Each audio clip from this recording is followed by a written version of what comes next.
memerintahkan kepada Nabi Ibrahim, mewahyukan melalui malaikatnya Jibril untuk mengantar keluarganya Siti Hajar dan Ismail ke Mekah.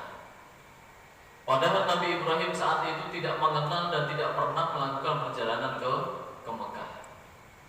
Mungkin kalau jalan kaki itu membutuhkan waktu 2 bulan, 1 bulan lebih dari Palestina ke Mekah. Kenapa dinamakan Mekah? Itu adalah bibakkata mubarukan, tanah yang kering kerontang, tanah yang tidak ada kehidupan, tanah yang tidak ada air, tapi tanah yang diberkahi oleh Allah Subhanahu wa taala. Ibrahim dan Siti Hajar kemudian hijrah ke Mekah dan Ismail. Sampai di Mekah Nabi Ibrahim mengatakan, wahai Siti Hajar, aku tinggalkan engkau dan anakku Ismail di tanah ini. Jadi tidak ada pembukaan apa-apa, tidak ada pembicaraan sebelumnya. Tiba-tiba sampai di Mekah, Nabi Ibrahim ingin meninggalkan istri dan anaknya, kemudian kembali lagi ke Palestina. Kemudian saat itu ditanya oleh hamba Siti Hajar, wahai Ibrahim, apakah ini perintah Tuhanmu? Kemudian beliau hanya mengangguk. Ditanya 3 kali hanya mengangguk.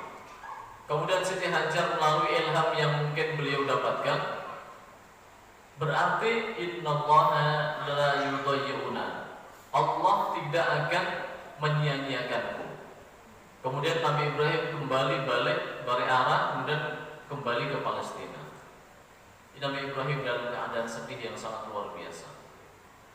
Maka saat itulah ketika Nabi Ibrahim sudah tidak terlihat di padang pasir, kemudian menjelang masih siang ini, menjelang mau malam, Siti Hajar mengatakan kepada anaknya, kita cari air dulu. Padahal sudah jelas di Makkah itu nggak ada kehidupan, orang tidak ada, tanah gunung bebatuan, tidak ada air, tidak ada sumber kehidupan, nggak ada. Maka kemudian Siti Hajar meletakkan anaknya di tanah, kemudian beliau berusaha. Dilihatlah ada namanya Bukit Sofa, di atasnya terlihat seperti air. Ketika didekatinya, ternyata tidak ada air. Fata Morgana. Kemudian beliau menengok ke belakang lagi, ternyata ada Bukit Marwah.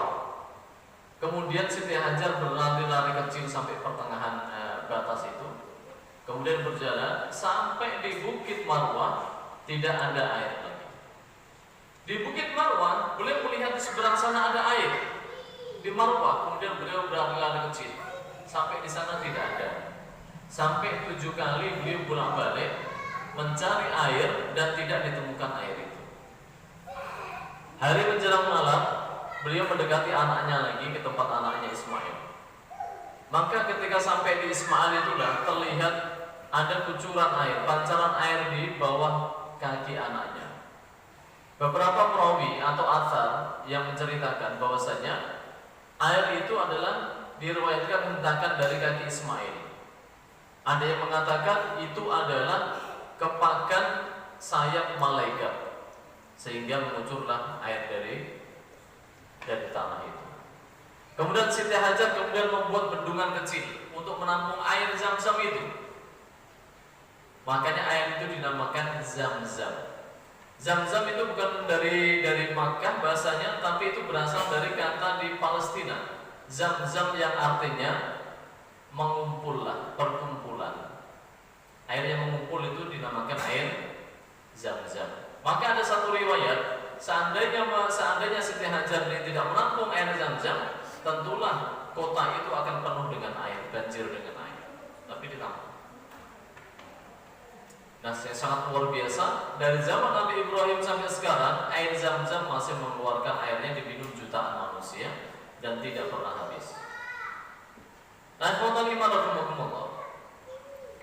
kemudian setelah itu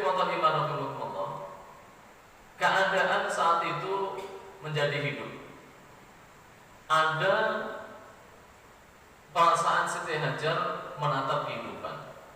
Namun di Yaman sana, orang-orang Arab ada di daerah Yaman, satu daerah yang mereka mempunyai peternakan bagus, pertanian bagus, bahkan teknologi bagus, komunitas masyarakatnya bagus.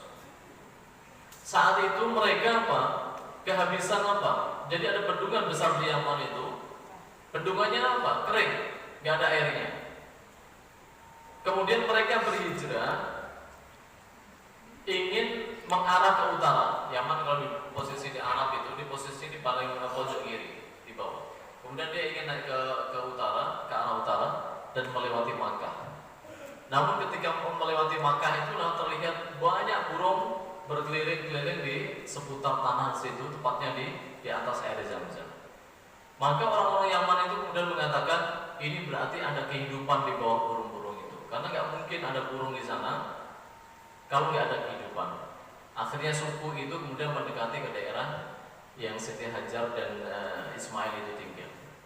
Sesampailah di situ kemudian dia mengatakan, wahai tuanku, sesungguhnya aku orang-orang berasal dari komunitas dari Yaman, kami kekeringan, kami ingin berhijrah ke tempat yang ada kehidupan. Bolehkah aku tinggal di sini? Kemudian orang-orang itu diperbolehkan tinggal di situ oleh Siti Hajar. Nah, kaum itu dinamakan kaum Jurhum. Kaum Jurhum. Dan kemudian Ismail tumbuh besar, orang-orang Jumhur mengembangkan pertanian, mengembangkan perdagangan dan sebagainya. Kemudian Ismail pada umur 15 tahun menikah. Ketika menikah itu dia mempunyai kebiasaan melakukan pengembaraan, nyari kehidupan di luar. Jadi beliau berburu. Ketika berburu itulah Nabi Ibrahim datang dari Palestina, datang ke tempat Ismail. Ditanya, di mana Ismail? Istrinya itu mengatakan Ismail pergi berburu.